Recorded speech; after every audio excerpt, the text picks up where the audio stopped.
We got hit with a wicked snowstorm yesterday, boy. Well, last night, it took me a couple hours to shovel up, but I don't know if you guys can see, the tractor, the street tractor, blocked my driveway. That's gonna take about an hour and a half to dig out, man, because the snow was wet.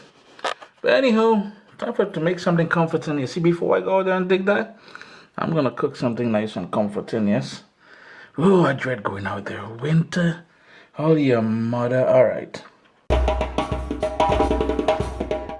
Yeah, and to help me warm up, I'm gonna make a dal. It's like a soup. You can treat it as a soup or as a side dish to many curries.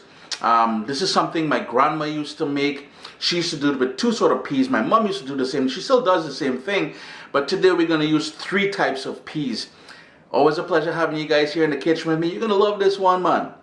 And nothing is better than a nice dal. But what we're going to use today is, let me just move these bottles aside. We've got yellow split peas and we got green split peas. And I've got some lentils somewhere. Yeah, we're changing things up a little bit. And there is the lentils I was talking about. So 1 cup of lentils.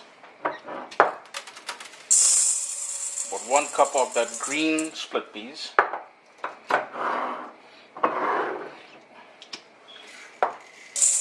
And about 2 cups of the yellow split peas, and we've got to wash that now. I'm just going to cover it with water, and you would have seen me do this before. That water seems to be too hot. It's going to burn my hand, boy. And all you would do then is to go in with your fingers and sort of massage it. And you notice how the color of the water is changing. So what we're going to do, we're going to drain that out and then repeat it until that water runs clear. So we will just drain that out. I'm just catching any extra in there. And then go back in with some more water. And here I've got a big pot of water coming up to a boil. There's anywhere between 10 and 12 cups of water in there. And all you would do, as soon as this comes up to a boil, you would add the washed peas to the pot and give that a quick stir and bring it back up to a boil. Do not add anything else until you bring it back up to a boil, and I'll show you why in a second. As it starts coming back up to a boil, I'm just giving it a quick stir just to incorporate everything.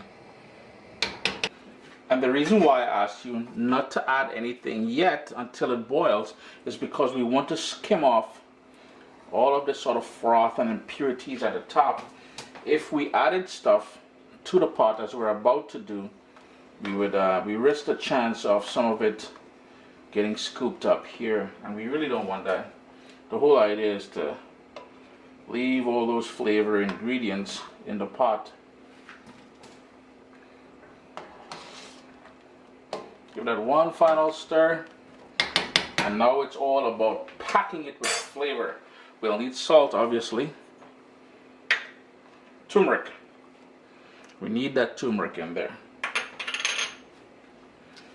We also need some garlic, and I have about 4 cloves of garlic that I just smashed. I have, and this is not your grandma's dal, eh? Let's get that clear, because I don't want people calling in, Chris, you're making a mockery of my dal. No, this is Chris's dal. 3 piece dal. We've got some shallots. If you don't have shallots, you can use regular onion. I've got some pimento peppers, and that is just a seasoning pepper, no heat at all. The heat will come via these little fire bombs. Some of you call it wiri, some of you call it coffee pepper. You can use any hot pepper that you want.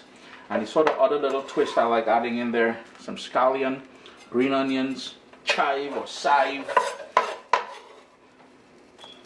And this is why I said, let's skim off all the impurities first. Give that another mixy mix. And this here's a take on a recipe my grandma, well, my mom used to do it as well too. And she used to use a 50-50 ratio of yellow split peas and lentils to make that dal.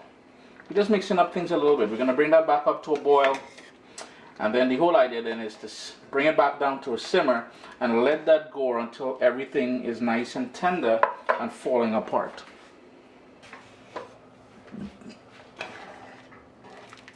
It's been going for about an hour and 15 minutes. You can see everything's starting to break down nicely. There are a couple ways you can personalize this at this point. One, taste it for salt and adjust it accordingly. Two, now I forgot to mention I did add an extra cup of water in here during the cooking process. Two, you can break this down even further. If you want it sort of chunky like this, you can certainly do it like that. I want it a bit more smooth than that, so I'm going to go in with the trusty old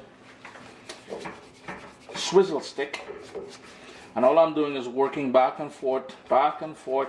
If you have a whisk, you can do that. If you have an immersion blender, one of those electric ones, I would pulse it. Don't allow it to go continuous, or you're gonna end up having frothy dal. Nobody ain't trying to eat frothy dal. So I'm just gonna work this for about 30 seconds, and then it will come to the consistency that I like.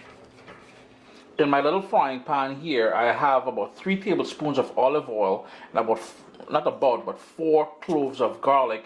We're gonna go in with some cumin seeds now. And this is what we're gonna do to chunky or temper the dal. So we've got that cumin seeds in there, onto the fire now. It's just coming up to temperature now, that is the oil.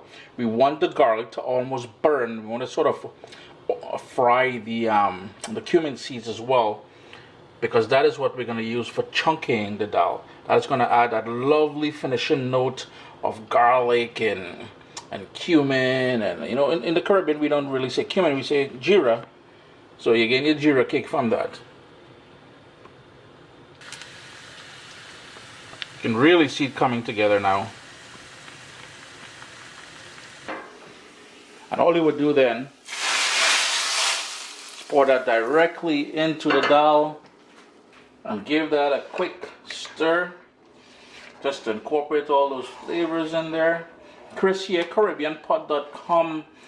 One of them meat-free, gluten-free, vegan. Well, look like this one, you know. Now here's the thing, you can use this, you can drink this as a soup if you wanted. If you wanted the last 10 minutes or so, you can put some flour dumplings in there. I'm going to eat this with some rice and some curry chicken. I'm telling you, all that snow and all that ain't really troubling me. Now remember, friends, you see those little fire bombs? There's like a little prize at the end for the person who gets them. Always a pleasure. Enjoy all the weekend or day or whatever it is, yeah?